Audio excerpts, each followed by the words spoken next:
മോഹൻലാലിന്റെ മുൻ അമ്മ ഭരണസമിതിക്കെതിരെ ശ്വേതാ മേനോൻ.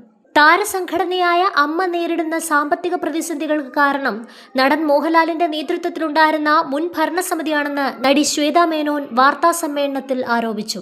മുൻ കമ്മിറ്റിയുടെ കണക്കുകൾ പൂർണ്ണമായും തെറ്റായിരുന്നുവെന്നും കോടിക്കണക്കിന് രൂപ ബാങ്ക് വഴിയല്ലാതെ കൈപ്പണമായി കൈകാര്യം ചെയ്തതാണ് പ്രതിസന്ധി രൂക്ഷമാക്കിയതെന്നും അവർ കുറ്റപ്പെടുത്തി. താനാരുടെയും കളിപ്പാവയാകാൻ ഉദ്ദേശിക്കുന്നില്ല എന്നും ശ്വേതാ മേനോൻ മാധ്യമങ്ങളോട് പറഞ്ഞു.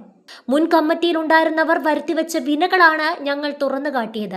ട്രഷറർ ഇല്ലാത്ത അവസ്ഥയിലായിരുന്നു ഞങ്ങളുടെ കമ്മിറ്റി. എങ്കിലും സെപ്റ്റംബർ 1 മുതലുള്ള എല്ലാ കണക്കുകളും കൃത്യമായി രേഖപ്പെടുത്തിയിട്ടുണ്ട്. അതിനു മുമ്പുള്ള കണക്കുകളിലാണ് ക്രമക്കേടുള്ളത്.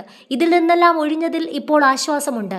കമ്മിറ്റിയിലെ ചിലരൊഴികെ ഭൂരിഭാഗം സഹപ്രവർത്തകരോടും എനിക്ക് സഹതാപമുണ്ട്, ശ്വേതാ മേനോൻ പറഞ്ഞു. ജനറൽ സെക്രട്ടറി കുക്കു പരമേശ്വരൻ അവതരിപ്പിച്ച വരവ് ചെലവ് കണക്കുകളെ ചൊല്ലി യോഗത്തിൽ അംഗങ്ങൾ തമ്മിൽ രൂക്ഷമായ വാഗ്വാദമുണ്ടാവുകയും നേതൃത്വത്തിനെതിരെ അവിശ്വാസ പ്രമേയത്തിന് ഒരു വിഭാഗം നോട്ടീസ് നൽകുകയും ചെയ്തതോടെയാണ് ശ്വേതയും സംഘവും യോഗത്തിൽ നിന്ന് ഇറങ്ങിപ്പോയത്. ഹേമ കമ്മിറ്റി റിപ്പോർട്ടിന് പിന്നാലെ 2024 മോഹൻലാൽ കമ്മിറ്റി രാജിവെച്ചതിനെ തുടർന്നാണ് 2025 ഓഗസ്റ്റിൽ ചരിത്രത്തിലാദ്യമായി വനിതാ നേതൃത്വത്തിൽ പുതിയ ഭരണസമിതി അധികാരമേൽക്കുന്നത്. എന്നാൽ തുടക്കം മുതൽ കടുത്ത ആഭ്യന്തര തർക്കങ്ങളാണ് കമ്മിറ്റിയിൽ നിലനിന്നിരുന്നത്. അതേസമയം താരസംഘടനയായ അമ്മ തെരഞ്ഞെടുപ്പിൽ ഇനി മത്സരിക്കാനില്ലെന്ന തീരുമാനം അൻസിബ ഹസൻ പുനഃപരിശോധിക്കണമെന്ന ആവശ്യവുമായി നടി മാലാ പാർവതി രംഗത്തെത്തിയിരിക്കുകയാണ്.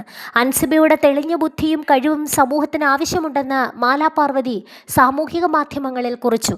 അസാധാരണമായ എന്തോ ഒന്ന് അൻസിബയിലുണ്ട്, അത് നാടിൻ്റെ നന്മയ്ക്കായി വിനിയോഗിക്കണമെന്നും മാലാ പാർവതി ആവശ്യപ്പെട്ടു.